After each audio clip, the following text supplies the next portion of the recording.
मुकेश सहनी ने एक पासा फेंका था कि यदि तेजस्वी यादव चाहें तो 2.5 साल का समझौता कर सकते हैं। हालांकि उनका ये मकसद जो था वो आने वाले विधानसभा चुनाव के लिए था। बोचहा सीट कहीं ना कहीं छीन लिया गया है और इस पर समझौता होने की अब कोई गुंजाइश नजर नहीं आती। तेजस्वी यादव ने कहीं ना कहीं छल कर दिया, धोखा कर दिया है मुकेश सहनी से।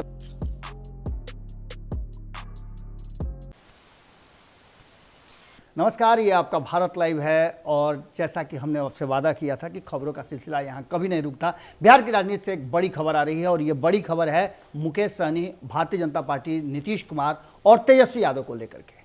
सबसे बड़ी बात यह है कि लगातार मुकेश सहनी के साथ खड़े कहीं ना कहीं जीतन राम मांझी, जो कि लगातार सपोर्ट में खड़े थे, नीतीश कुमार जिनका कि खूब जम करके तारीफ कर रहे थे मुकेश सहनी, वो सारे लोग अपनी जगह पर हैं। लेकिन एक सबसे बड़ी बात यह है कि एनडीए के भीतर भारतीय जनता पार्टी जिस तरह से दादागिरी दिखा रही है वो बात अब सामने नजर आ गई है। बोचहा सीट कहीं ना कहीं छीन लिया गया है और इस पर समझौता होने की अब कोई गुंजाइश नजर नहीं आती है। इन्हीं सब बातों को लेकर के मुकेश सहनी ने एक पासा फेंका था कि यदि तेजस्वी यादव चाहें तो 2.5 साल का समझौता कर सकते हैं। हालांकि उनका ये मकसद जो था वो आने वाले विधानसभा चुनाव के लिए था कि अगर चाहें तो आज से ही एग्रीमेंट कर सकते हैं और आगे की रणनीति बना सकते हैं। लेकिन वर्तमान परिस्थिति में जिस तरह से आंकड़े हैं, उन आंकड़ों में मुकेश सहनी के अकेले चाहने से कुछ होने वाला नहीं है। ये बातें कहीं ना कहीं तेजस्वी यादव भी समझ रहे हैं। देखने वाली बात यह होगी कि बोचहा सीट, जो कि बिहार के राजनीति का सबसे बड़ा अखाड़ा हो गया है, एनडीए में घमासान तो इसके लिए मचा ही हुआ है। अगर इस मुद्दे पर कहीं नीतीश कुमार अपनी जुबान खोलते हैं तो आप समझ लीजिएगा कि मामला टेढ़ा हो जाएगा और भारतीय जनता पार्टी के लिए मुश्किलें होंगी। लेकिन कहीं ना कहीं नीतीश कुमार चुप हैं। बोलते बोलते थक चुकी है हिंदुस्तानी आवाम पार्टी। हिंदुस्तानी आवाम पार्टी के प्रवक्ता दानिश रिजवान या फिर आप खुद पार्टी सुप्रीमो की बात कर लें, जीतन राम मांझी की, वो भी लगातार बात कर रहे हैं। उनके पुत्र संतोष सुमन एनडीए के मंत्री हैं और इन सारी बातों को लेकर के जिस तरह से तेजस्वी यादव पर कहीं ना कहीं एक पासा फेंका गया था वो भी अब उल्टा पड़ता नजर आ रहा है। जहां एक तरफ मुकेश सहनी को यह बात समझ में आ रही थी कि सत्ता के लिए समझौता हो सकता है, चीजें बदल सकती हैं, लेकिन अचानक से मुकेश सहनी को यहां भी कुछ हाथ नहीं लगा है। आपको बता दें कि तेजस्वी यादव भी बोचहा सीट पर अपने उम्मीदवार खड़ा करने के लिए पूरी तरह से तैयार हैं।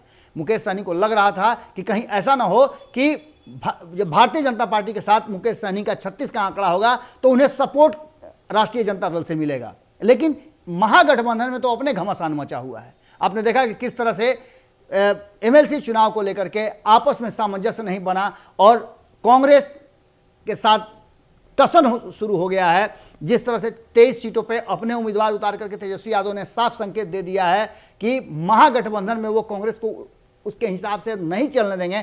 ठीक वही स्थिति यहां एनडीए में भी हो रही है। भारतीय जनता पार्टी का मानना यह है कि वो 1 सीट बढ़ा ले, वहीं दूसरी तरफ तेजस्वी यादव का मानना भी है कि वो भी 1 सीट बढ़ा ले। यानी कि तेजस्वी यादव बोचहा सीट जीत करके 75 को 76 बनाना चाहते हैं और कांग्रेस इस पूरे मामले में अलग थलग पड़ी हुई है, वो तेजस्वी यादव के विरुद्ध लड़ रही है। वहीं देखा जाए तो भाजपा चाह रही है कि वो 74 से 75 होकर के बराबर बराबर आ जाए, 1 नंबर की पार्टी के साथ वो बराबर का पलड़ा पर आ जाए। वहीं मुकेश सहनी को लेकर के जो चीजें सामने आ रही हैं वो साफ नजर आ रहा है कि मुकेश सहनी का जहां एक तरफ से एनडीए के साथियों ने साथ छोड़ा है, वहीं जिस पर भरोसा कर रहे थे और चाह रहे थे कि अब पीठ पर खंजर के बाद सीने में जो खंजर भोंका गया है उसे निकाल करके एक बार फिर से तेजस्वी यादव के साथ एक बढ़िया गठबंधन बनाया जाए, वहां भी तेजस्वी यादव ने कहीं ना कहीं छल कर दिया, धोखा कर दिया है मुकेश सहनी से। अब देखना होगा कि इस राजनीति का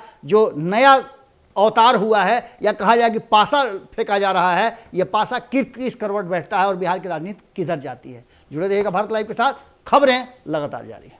अगर ये वीडियो पसंद आई और वह बिहार के राजनीति और बिहारियत से सरोकार रखेनी तो सब्सक्राइब बटन दबा के चैनल के सब्सक्राइब कर ली। ओजे एगो घंटी बा, ओकरा बटन दबा देला से कुल सटीक और मारक खबर रुआ मुफ्त में मिल जाई। अगर रुआ पत्रकारिता के हमनी के नया प्रयोग में सहयोग कर चाहतानी तो ज्वाइन बटन दबा दी। पेटीएम नंबर नोट कर ली 9386816700। धन्यवाद।